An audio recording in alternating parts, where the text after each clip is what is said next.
Hello everyone, and welcome back for the afternoon session. Can I just remind you before we start that there's another coffee break between Sam's talk and Jeremy Harmer. If you'd like to have a look at the posters on display in the canteen, we're running a competition for the best display today, so your comments would be appreciated. I think it just remains to say hello to Sam McCarter and welcome, and leave it to him.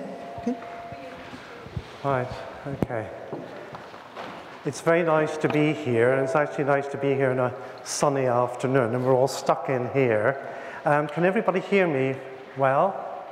Yes, I've usually quite a soft voice, and I've just had an operation on my throat, so if my, not like Adele, but still an operation, so if I suddenly go funny in the middle, it's the operation, or maybe just me.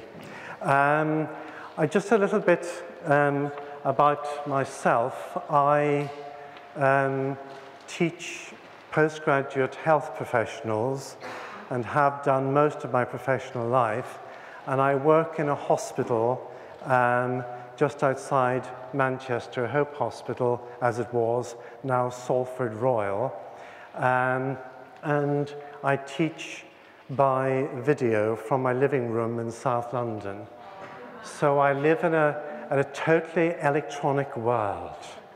And the beauty of it is that it keeps my flat tidy, because the camera is so sensitive that I have to stand, as I found out the first time I did it, I had to stand at the television and look into my room.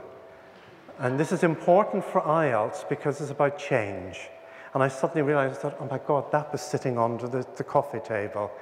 And the beauty is that I have to sweep the carpet, but I don't have to comb my hair, because I walk from my bedroom into the living room, they phone me, it's totally student-centered, and then it's an invited audience, and those of you who are teachers, you know what it's like. Teacher leaves the classroom, and students follow the teacher along the corridor. No, you press a button. And you have total control.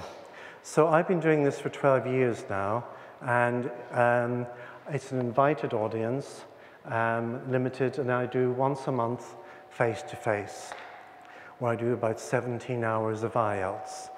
And if that's not fun, what is? So all of this has informed the way I teach. When I teach reading and I teach writing, I have to do a very different approach. My approach is very negotiated, and my students have to be very, very flexible. So this really informs what I'm going to be talking to you about today. So in effect, you have the talk here. You can make notes. I've put it on the computer. You can have it electronically. I think it's very useful for people to use the notes themselves for presentations. This information does not belong to me. As far as I'm concerned, it is public.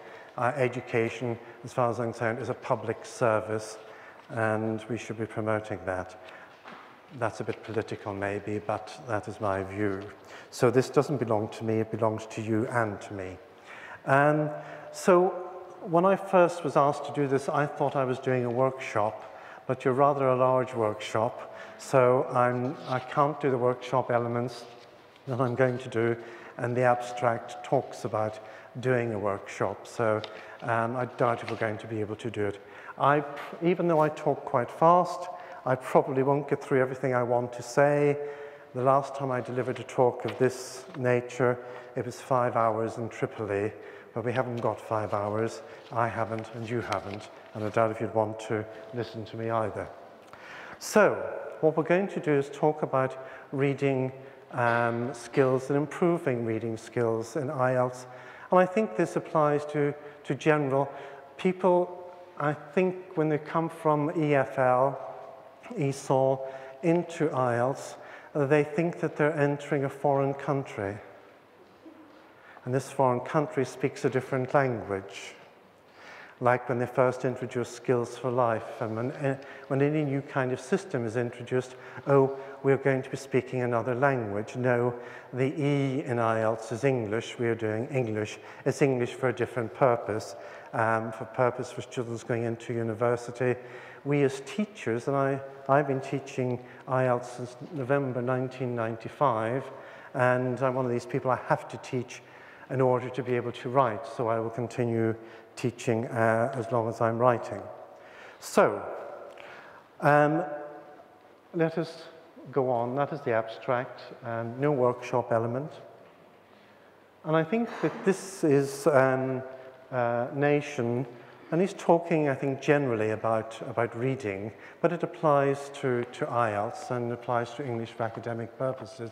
And I know that certain academic purposes we have specific skills targeted in particular lessons. But I think for IELTS, the big danger is for students when they come to do IELTS is that they think, oh, my reading's bad, and they focus on reading. And they focus on the skill, and the skill, and the skill.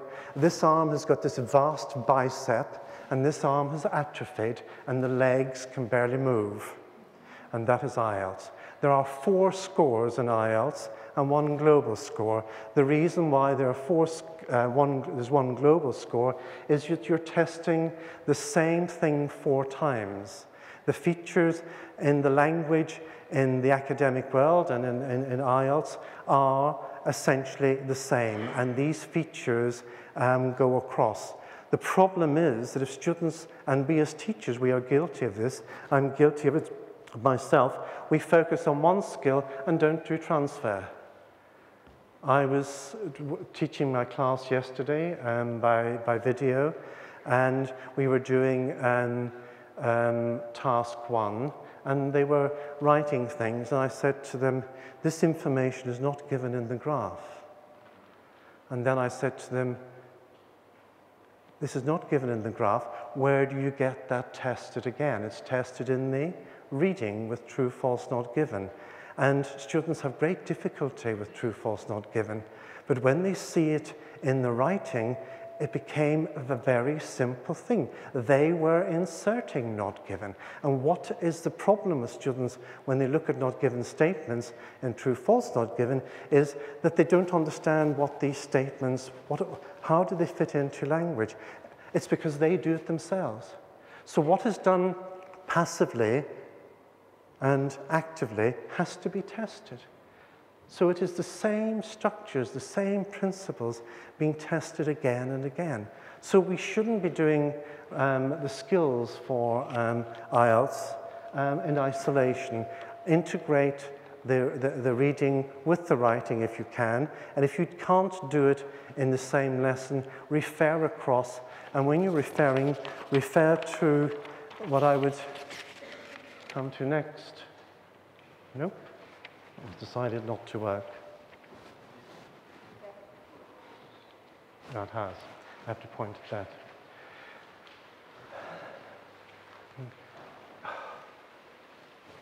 It doesn't like it. No, there it is. Sorry, I'm going to have to keep moving back here. Basically, if I summarize, the types of passages the students have in IELTS are exposition, argumentation, historical, biographical.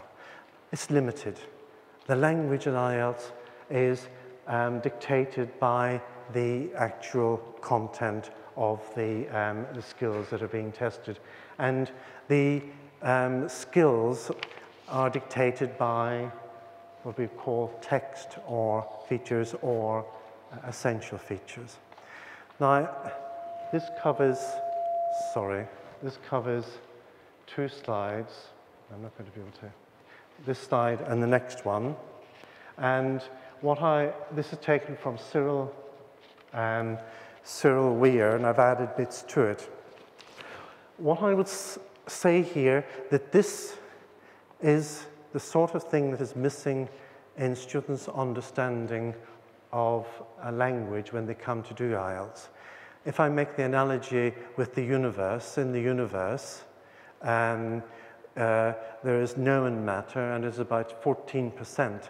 86% of it is unknown. It is a dark matter. And this to me, is the dark matter in students' universe when it comes to IELTS. They don't know why they're doing certain tests or why they're doing certain types of questions. The questions sometimes are done in isolation. I think what needs to be done is we need to get students to notice and focus on these features. We can't just say, do a lecture like this and give it to them. Each time cause and effect comes up, we point it out. Each time classification comes up, we point it out, and we then point it out in the writing, task 1 and task 2, so that as you build up this picture, you're shining a light on this area that students do not often have a knowledge of. And my teachers, as I say, postgraduate doctors, it was quite a while before I got them to even appreciate the difference between something as basic as cause and effect. This is postgraduate level, and this was scary. And it was only by going through medicine I started looking at, I'm ill, there's a cause of the illness, etiology, the illness is the effect, is the problem, and then the prognosis. And then we started doing that, then it cause, effect, and solution. And then I started saying, well, a cause is quite often in the past, if you think generally, effect, present, again, talking generally, and the solution, future. So a lot of texts are based around cause, effect, solution, past, present, future, if you think about historical. So when I'm looking for reading text to use with students, one of the criteria that I use is not subject interest. I might trawl the internet or books for these features so that I can illustrate them to the students. So, what skills do we need to teach students to navigate? And navigate, I'm using in particular here because the navigation is not just the navigation of the content, but the navigation of the text features. I think if we don't get students to think about how a text is organized, we are going to have difficulty getting them to understand the text. They're going to look at the words. It's not just about words, it's how the words are put together in order to make a large structure. So in effect, IELTS is a huge collocation. How do words have an impact on? That is then built up. You have paragraphs that are built up of different features, cause and effect, solution, then paragraphs that match, that fit together, and then you build up the text. And getting students to recognize this, I think, is part of our job. Now, I'm not going to be able to get into great detail with a lot of these things. When we come to IELTS, people talk a lot, and I talk a lot about skimming and scanning and prediction. And people sometimes think, oh, students know how to do these things. Sometimes my students don't. And we're talking about people who are quite sophisticated. I had a group, I sometimes do medical communication, and I work in the hospital. When you work in the hospital, they tell you what to do. I was planning communication skills in the class. They said, oh, Sam, we're having problems. We were doing some medical training, and we were doing it looking at websites, and the students couldn't read at the speed that we expected them to read. These were people who had done the IELTS. They'd all got 7s. They'd all done the PLAB, Part 1 and Part 2. They were equivalent to postgraduate level, and they were having difficulty navigating texts. The problem is that people forget skills, and even if we know things. And I had to then drop everything. I took 5 texts that were similar. This applies to IELTS, but the context is medical. They had 5 case reports, the same length, similar general topics, and I gave them the text and said to them, okay, the first one, read it, and you've got 2 minutes to do whatever you want at high speed, and then I want you to reconstruct the text, tell me the content medically, and they did it. I said, okay, we do it again. I gave them a different text, And this time I said, you have 1 minute, 30 seconds. And they did it.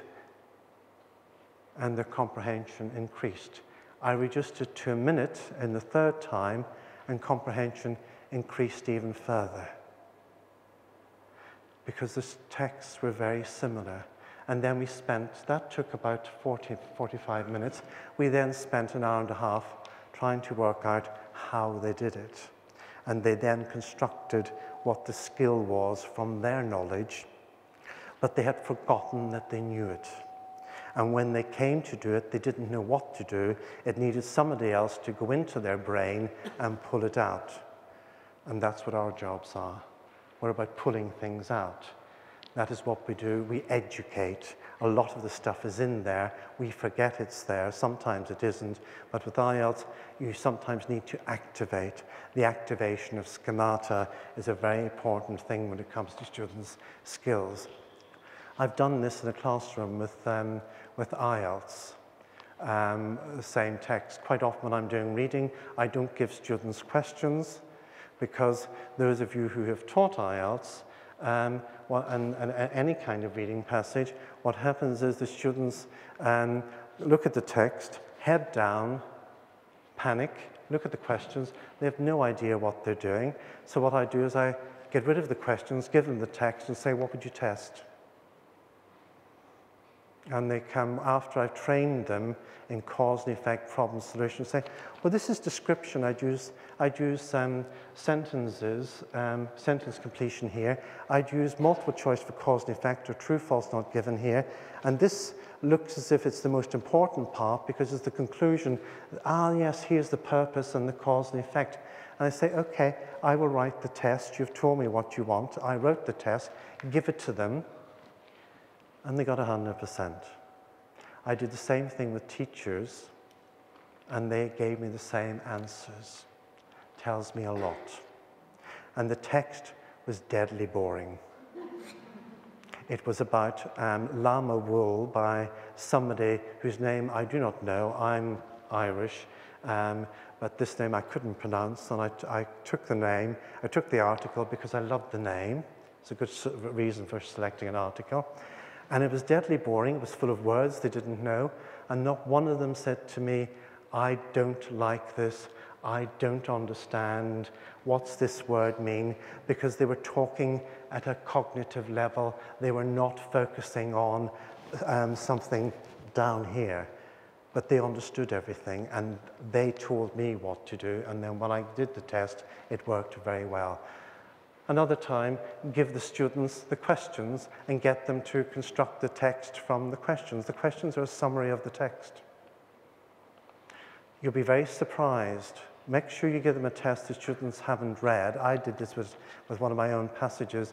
I gave students the questions and then said to them, okay, can you reconstruct the text using these questions and then answer? And I had the perfect bell curve.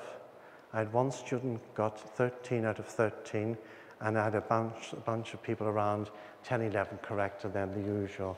And then I gave them the reading passage, and it went down. So therefore, it tells you there's a problem with putting two together. So I think with this, we need to, for prediction, it's getting students to look at the actual content and organization so they can predict what is in the passage. For skimming and scanning, getting them to look at how things are organized and look at it without questions. Factual and non-factual information. What I was doing with the examples I gave you, students were looking at things that were important to them and building up information. You can focus on the fact, or you can focus on the ideas. Again, for the important. So you can take a reading and focus on one aspect only. The problem with IELTS, if you're doing a reading passage or indeed any reading test, is that you're focusing on different things simultaneously. And it's sometimes better to undo that and focus on bits. I'm not going to have time to go into this in great detail. It's just other information about looking at a reading. And this is basically from Jordan. So, when we come to looking at the nature of skills that we need to specifically do for the IELTS, one of the big problems is the length of text. Generally, I mean, those of you who are involved in IELTS, what is the length of the texts, of the three texts together, the three texts in the exam? Do you know what the length is overall together, an average? It's a minimum of 750 per passage and 2,700 overall. And that has to be read, and that's excluding the questions. So that read in an hour. So this is where we are having to get students to think and develop ideas at high speed. And also to read closely. So this is why I would say that reading an IELTS is like learning to doing the driving test in this country. You have the theory where students know what to do, and when they're doing the exam and doing the reading, they're doing the driving test.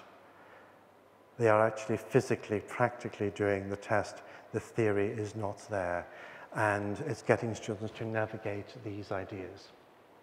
So the complexity of the discourse, if students are focusing on the language, on the grammar and vocabulary, they're going to have great difficulty when it comes to seeing how text is organized, because the questions reflect the text.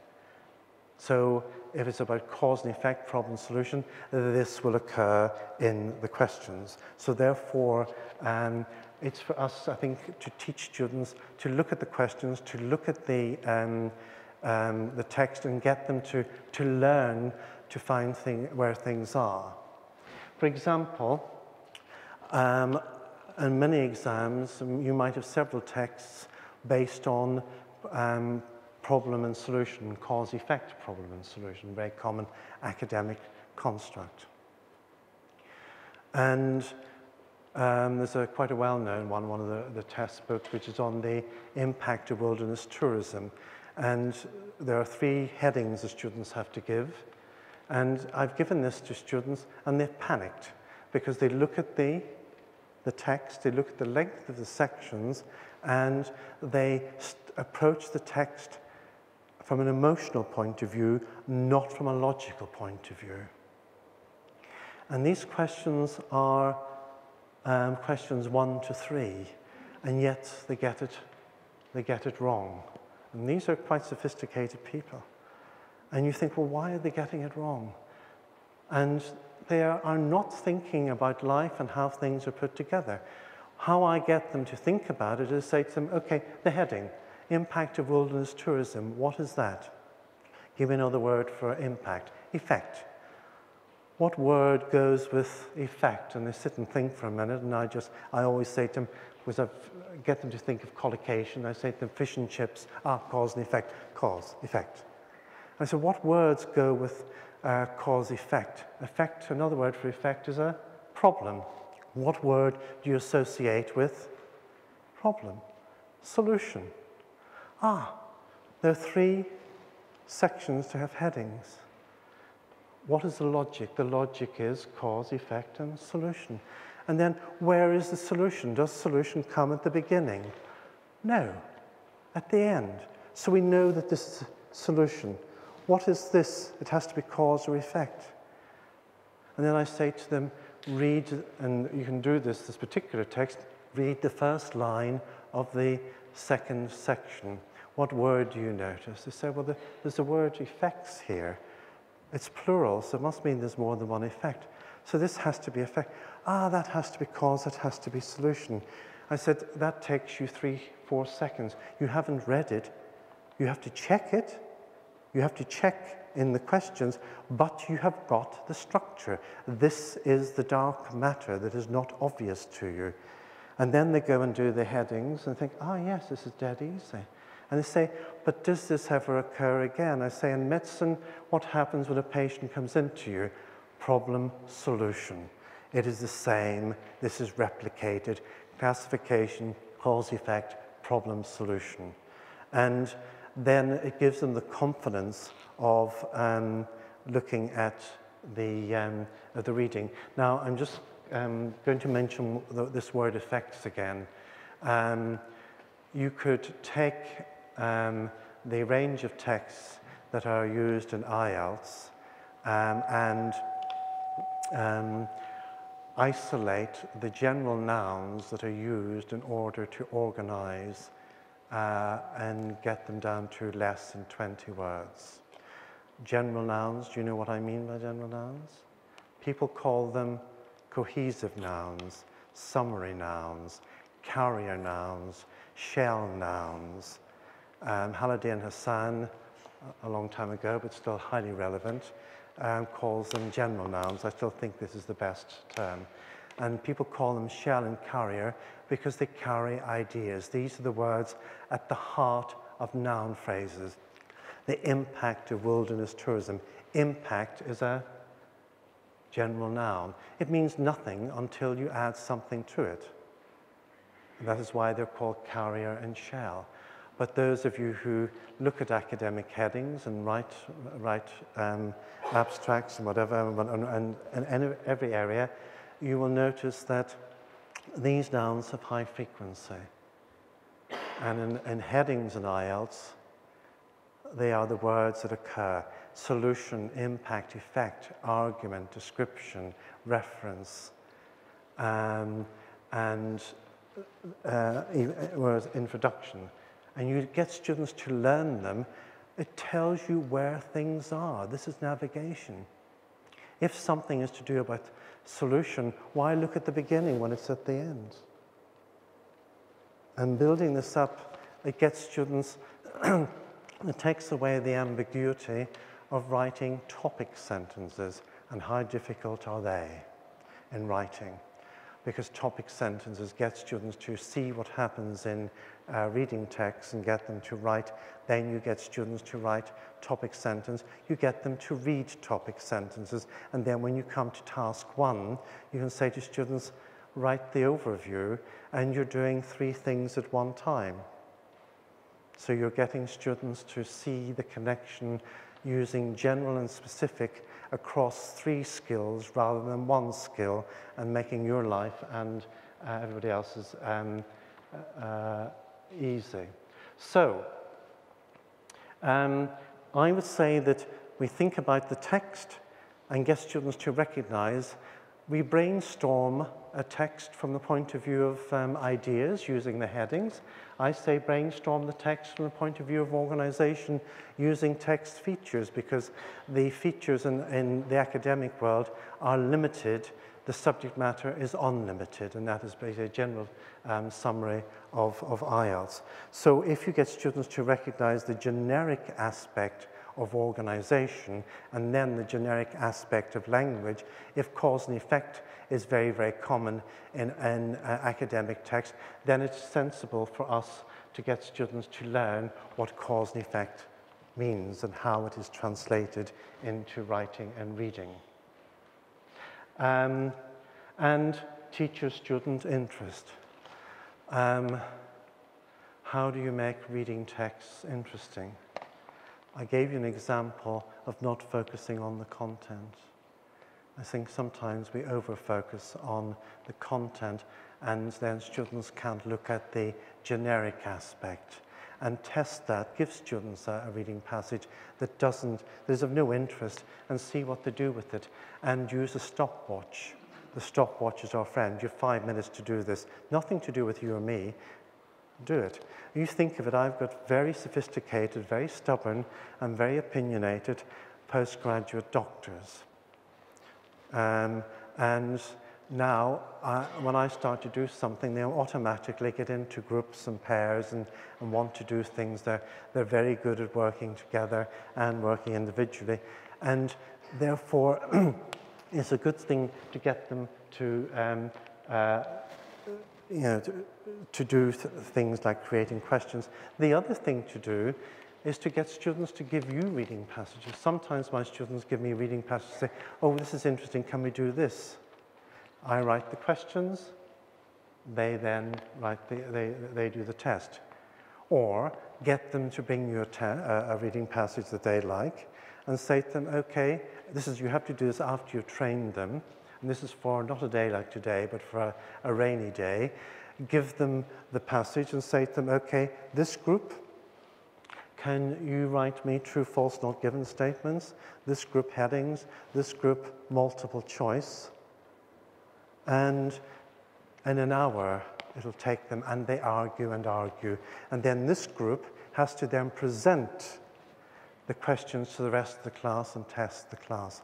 They understand what is going on in a reading passage after that, because they have to work out what is important to test, going back to what I was I had on the previous slide, looking at what is foreground and background information. So student interest is very important. Those of you who may be doing writing, one of my techniques for testing a reading passage, and if you're doing worksheets, is that I still do this. I give students a test or a reading passage. I say, you cannot keep this. I'm using this for publication or blah, blah, blah, blah. It's copyright with the questions. And then at the end, they say to me, can we keep this? And then they might argue with me. If they argue with me, I put it in a publication. If they say, okay, and give it to me, I think twice about using it. It's not about me, it's about you and about the students. Everything that I have to do as a teacher is student-centered. My reading, I say to them, what do you want to do? Oh, we want to do headings. We want to do true, false, not given. They'll come and say to me, Sam, oh, can we do what you did that particular time with true, false, not given statements, how you organize that? And then I change my lesson to that. Nobody has ever said to me, I don't want to do this. Why would you say to someone you don't want to do it if they themselves said, we want to do that? Not my responsibility. It's their responsibility. They're learning. I am there to guide them. And this is, I think, something we need to have confidence to do that. But, the problem is with the backwash of the exam, I don't get overwhelmed, but if you're new to IELTS, you can be completely overwhelmed. And you think, what am I doing? But if you learn how to navigate the IELTS, because the navigation of these features is about you and me, not just about the students. You'll have students, like some of mine, who do the IELTS reading in 50 minutes and get a band 9, automatically, without thinking. And the problem is with IELTS, the more students have to think, the lower the score. The less they have to think, the higher the score. So if you're getting students who are doing a test in class, and you see them thinking, because you can very easily see students thinking, you can tell. And if they are thinking too much, then you know that they're not ready, because the IELTS is opening that door. If I have to think about how to open that door, I am going to go mad, because the message is going to the brain, and the same applies to IELTS. And in the classroom, I find it very easy to work that out with students, because those of you who have even given students photocopies, what do? You students are doing the reading, and all you hear is, and the volume increases. If that is the way it is, the students are not ready. The volume tells you, because are they speaking in Arabic? Are they thinking in Arabic here, and 100%, or Persian or French, whatever, and then they get to hear 99.1. Most of the time, it's 50-50, and then they have to go back and read again. And IELTS is about being able to manipulate and carry two concepts at any one time. Get the students to look at true, false, not given statements, multiple choice statements, and see how that works. So organizing, seeing the organization is vital. I'm going to jump on a bit. The last one I shouldn't jump on about, but I think it's important to ask students, how do you read?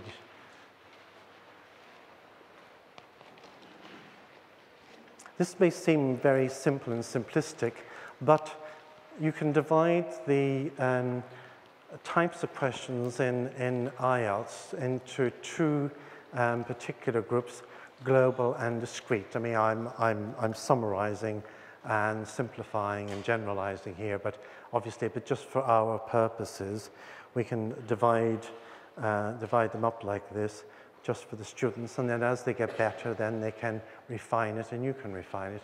Global questions are questions like headings matching, aspects of sentence matching, sentence or phrase matching. Phrase matching is complex because it is divided into two types: discrete information and chunks of a text. And unfortunately, a lot of people focus on just discrete information, and students don't realize that it's chunks as well, and they need to be able to distinguish. Sentence completion are discrete generally. Multiple choice discrete except for global. I'm going to give, and true, false, not given, discrete. I would say as a general thing from my own, I haven't come across much on this, but as a general feature, a general point about IELTS is that students who are around 6 to 6.5 are very good with discrete questions and not very good with global. But if they've mastered the global are very easy to do because the headings are a map of the text. And quite often, students, when they realize that the headings are a map of the text, they realize that the questions in the discrete questions fit inside the global. And it helps them to navigate and to work things out.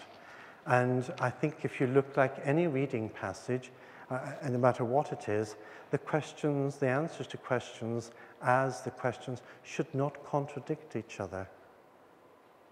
There's one particular test where I know where the answers to 3 of the questions are given in the questions because it's illogical for them to contradict each other.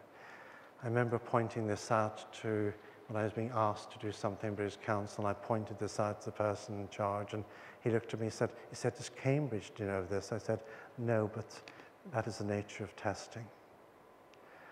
And if you think about it, the sentence completion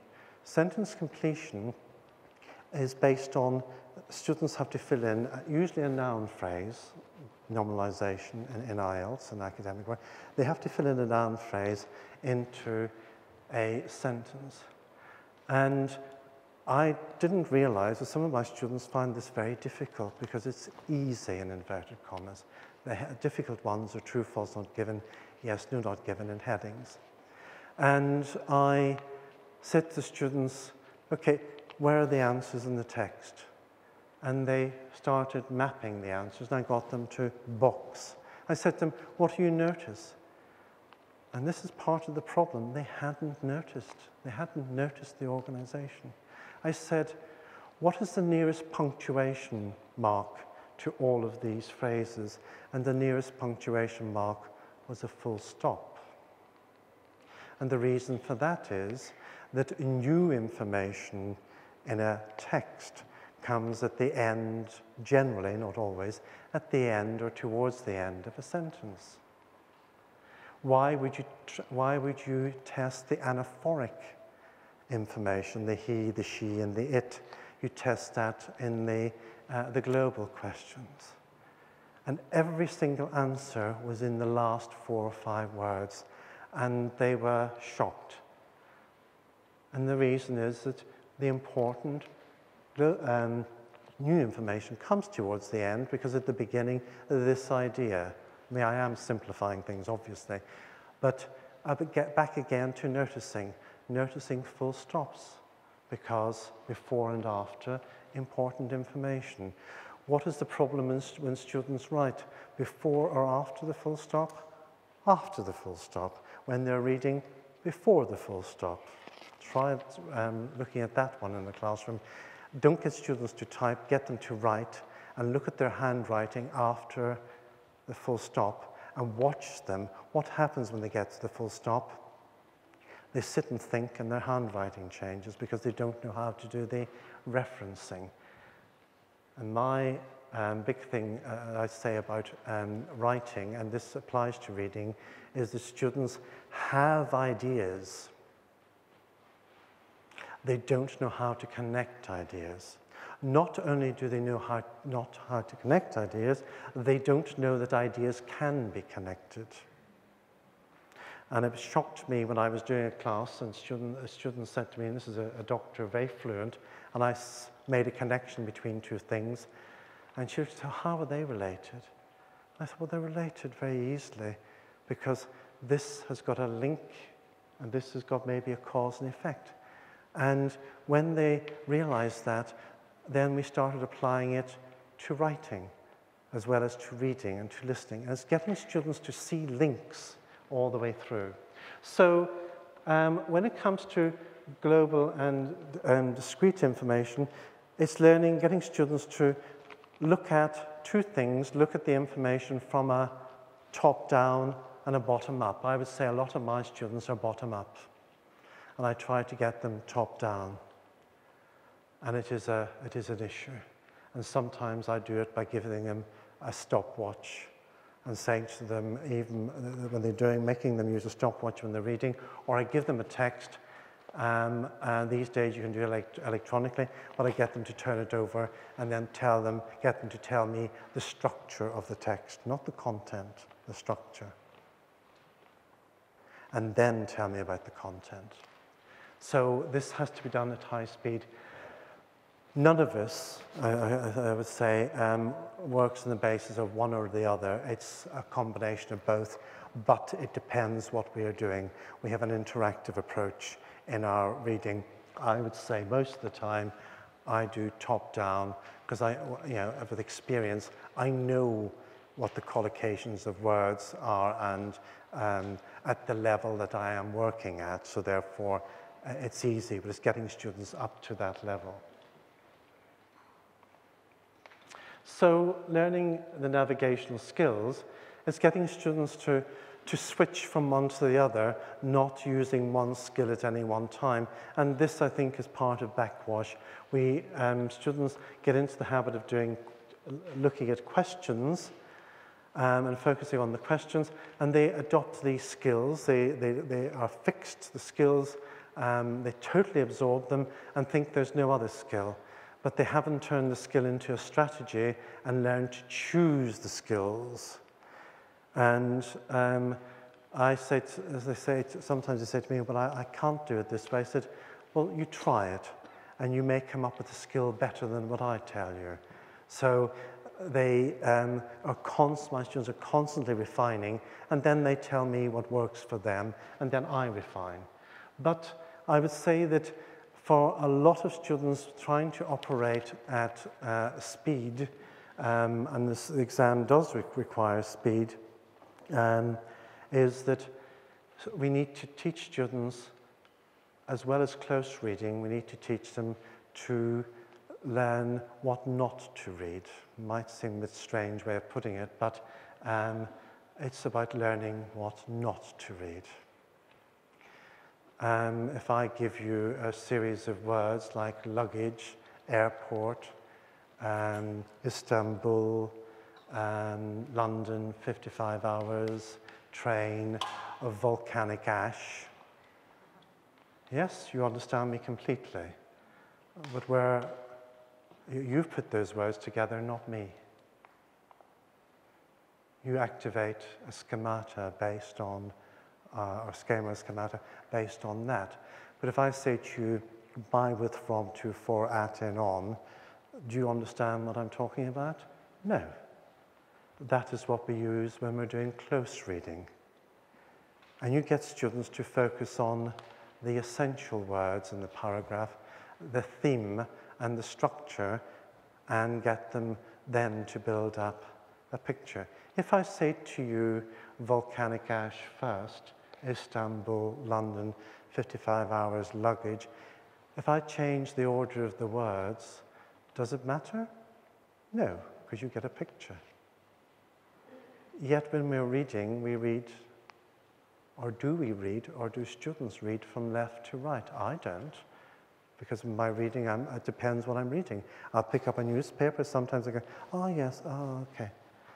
And I asked a colleague of mine who's also a writer, and we've written books together, and he said, oh, I generally start at the end and just go vaguely upwards, then down, and jump around. Watch what people do, but don't watch just what students do. Spend a day on the London Underground. We need to watch, we need to notice. We say students need to notice, we need to notice. I learned my French by traveling on the French metro, reading the signs, and I built up a large vocabulary, a lot of it useless, but the structure was very good because I knew not to touch things because they would pinch my hands and my fingers. And this is what we need to do to get students to look. And someday, I was talking to Gabriel earlier, and we were talking about getting students to break fossilization in the classroom, getting students to change their seats. I'm not going to ask you, but I do wonder, if I asked you when you go to a conference, do you sit at the front? And Jeremy, do you sit at the back? Or do somebody over there sit at the back? I always sit at the back. And I thought it was the excuse that I had was that I'm tall and I don't like people looking at my bald head. No, it's not. It's because I always sit at the back. And my students are very fixed, and if a seat is empty, they won't sit in it because Ali or somebody else sits here or there. And I say to them, you'll never pass IELTS. And then they start moving around the classroom. And then I say to, because most of my students are Arabic speakers, and I say to them, oh, Ahmed, and I go, oh no, you're sitting there now. And the problem is I do it. And I'm always here at the front. Most of my life is standing up here now, not sitting down there. But flexibility. We have to break mechanisms. We mustn't make assumptions about how people do things and how we do things. The way I do it, the way you do it, is totally different. And students may have very, very good reasons for not doing things. So getting students to ignore the function words, the at, the ons, etc., when they're looking at things generally get the gist, and then when they come to do close reading, they go into it in detail. And it is this jumping, rather than having one way of doing it, studying. No, most of my students come out, some of them can tell me word for word what's in the exam, then they fail. Because they cannot navigate. Photographic memory. Those of you who have tried to get a PDF and copy the text and you cannot work with the text because it's fixed, that is a photographic memory. Doesn't mean you can navigate. And learning to recognize function, language, etc. This is a minor plug, but it's an exercise I adore. I've had an app that's just won an award, and it's an IELTS app. It's fun, again, fun and IELTS together, important. And there was an exercise which was almost taken out. It was after students had done, I think, I can't even remember now whether it's reading or writing, but it works for both because it's a crossover transfer skill. And it's a paragraph, and they've had the input, and they've done some output, and the text, the exercise is, the task is, the students are asked to read the paragraph and think of the organization. And if they cannot remember or cannot work it out, or they cannot add two and two together and get 7, they touch the screen and it says effect, cause, topic sentence, reservation, and then it disappears.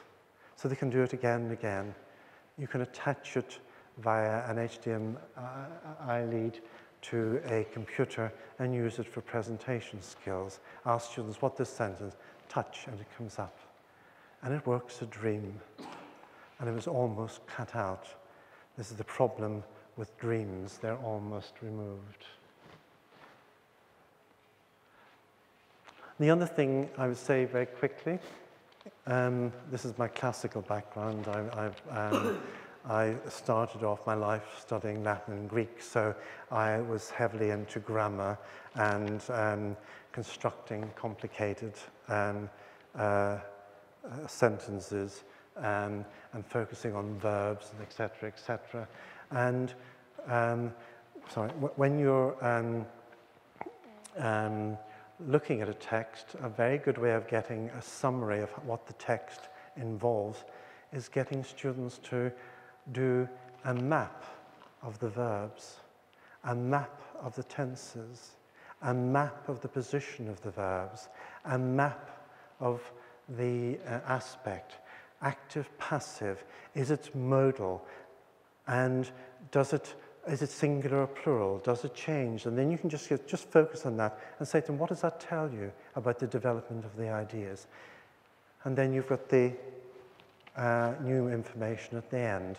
So you're building up an awareness of the text, and you can then get them to look at the function. Why is the writer doing this? Expressing opinion. Quite often students cannot see opinion because opinion is dressed in different clothes. I normally, when I was teaching, I used to always wear black because I used to mark everything with pens. And then when I went out, and I would see students in the street, and I'd be standing like this to students, they wouldn't recognize me. Post office cashier, bank cashier syndrome. And I've stood next to students, they haven't noticed me. And I've moved, they still haven't, because I haven't got a blackboard behind me or a whiteboard. And then I change my clothes, and then they're shocked because they didn't see the difference. But opinions, cause and effects don't always wear the same clothes. They change their clothes in every text, but the functions remain the same. And it's getting students to recognize ideas and concepts wearing different clothes and getting them, putting them together, because one day the person might wear a hat, and sometimes cause and effect wears a hat as well.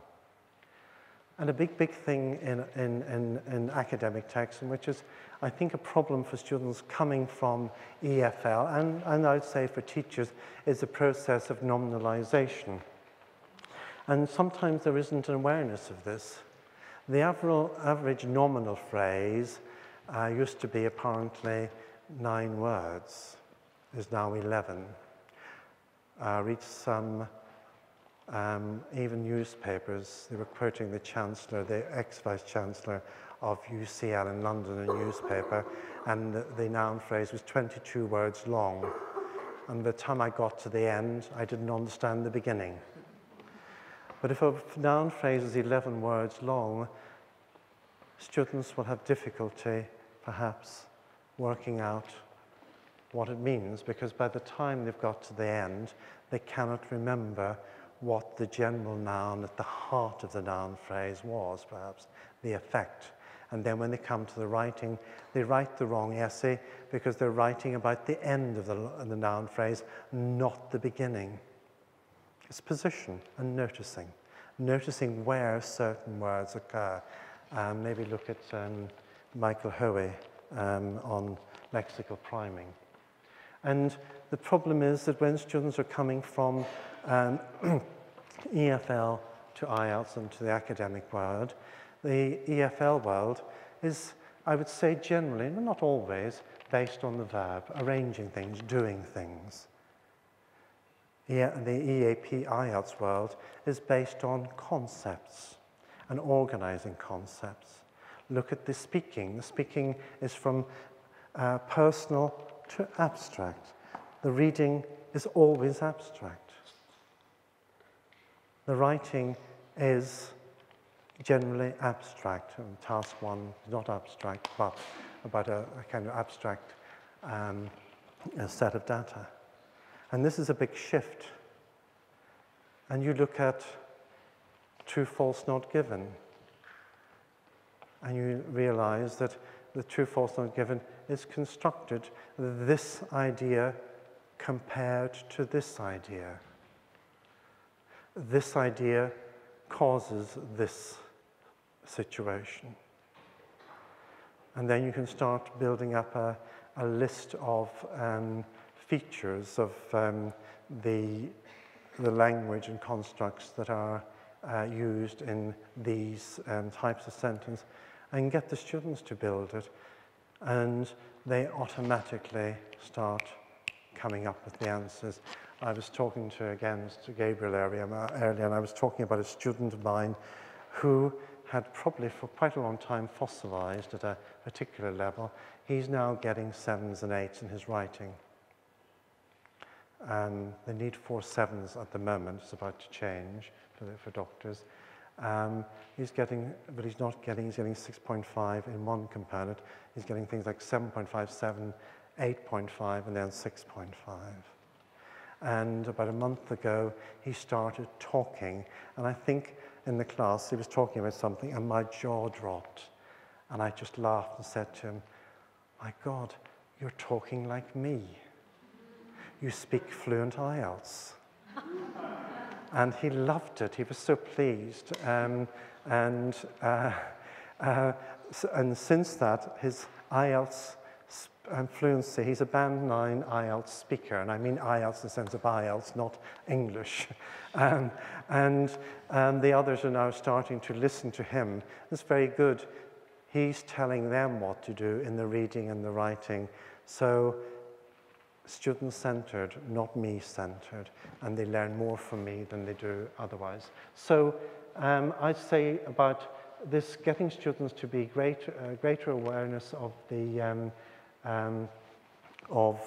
structures and concepts that are in the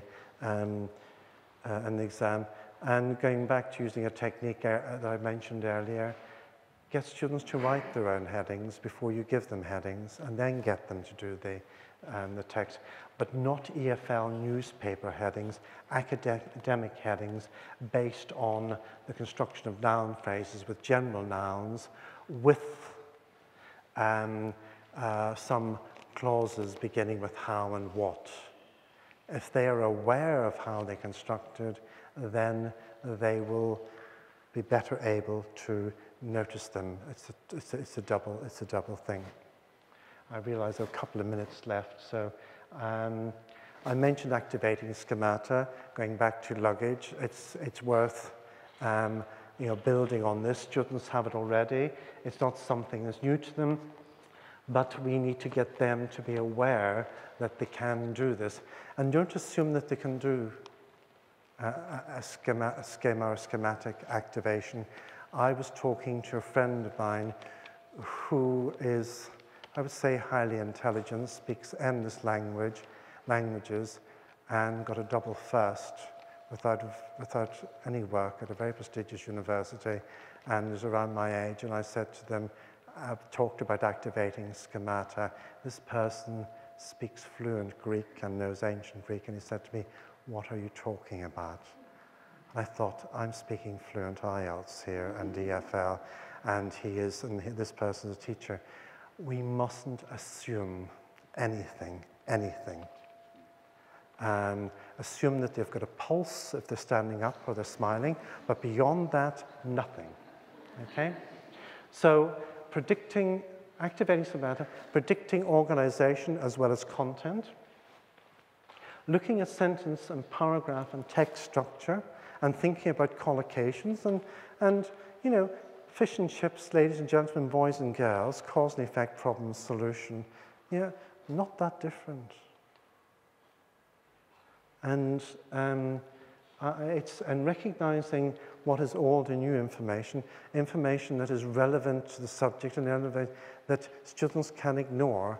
And you can do this at a very simple level. I used to do this with elementary and intermediate students when I was doing things like a man walked down the street, he entered a shop, the shop was, and the minute I start doing the shop, we start going backwards using the article. And they started thinking, oh, that's good.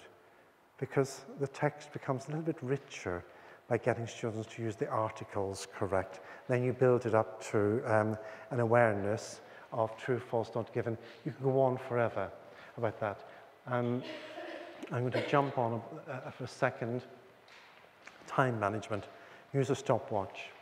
As I mentioned here about general nouns, etc., transfer skills, I just want to do one thing. I did mention vocabulary, and quite often vocabulary gets overlooked, and yet it's vital. I did mention general nouns.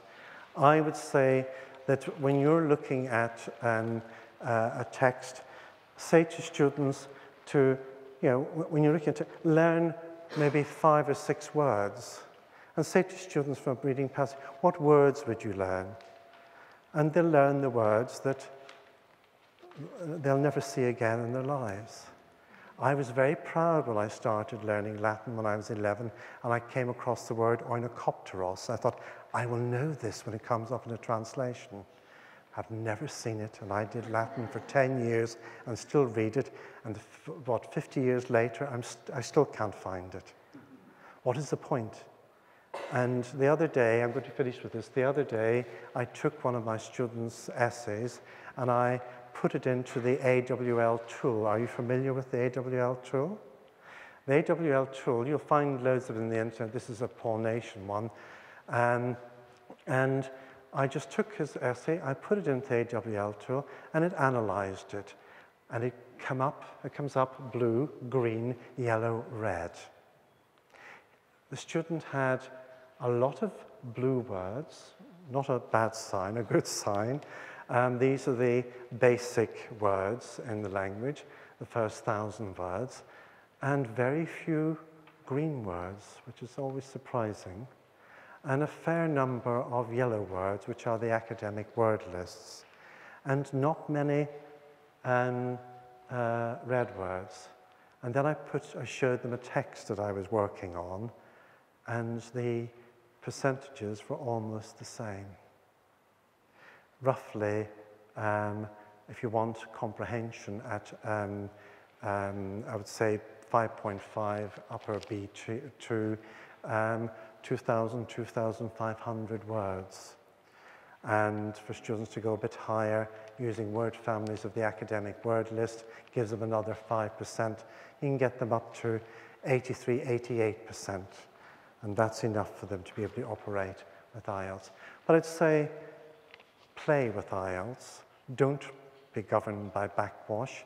Do things that are different, and do things that are different for you and for the students. But focus for yourself as a guideline on the academic word list. There are issues with any word list. I think a better word list is the academic keyword list by Magali Paco.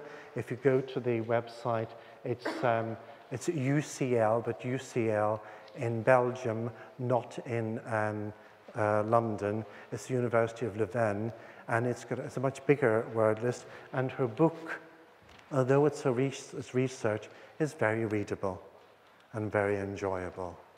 And I think it's worth looking at for you as a guideline. And if students are interested, and they may be, one of my students, in part 2 in IELTS, where they have to make sometimes have to describe something they made.